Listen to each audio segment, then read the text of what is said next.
করতেছে না, মানে লাইটিং করতেছে, মানে ইয়া দিয়া কখন আসবে? কার্যকরী ক্ষমতা কমানোর চেষ্টা করতেছে, মানে ডাইরেক্ট বোমা ফিরে দেখো সেটাও কম অস্ত্র নয়, বোমার ইয়া মানে কার্যকরী ক্ষমতা কমাই দিবে, কমে রেঞ্জ কমে দিবে, রেঞ্জ লাইট মারে, কমে হ্যাঁ তো বোমারা আটকে মানে ক্ষমতা কমিয়ে দেয়। ধ্বংস করে দিবে বা এই ধরনের। 7টা দেশ ওই চেষ্টা করে, একটা জোয়ার দাম তো একটা ধ্বংস দিয়ে দেবে।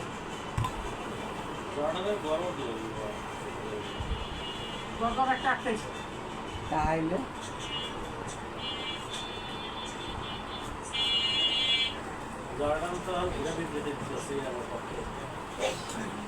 বেশি।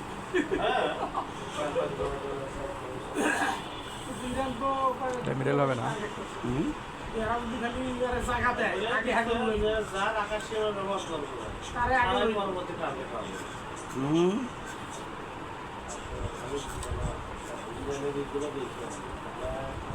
এত শক্তিশালী অস্ত্র আছে, তারা এতটাই হয়ে গেছে যে মনে করেন যে আপনার এক কথায় ওই রাশিয়া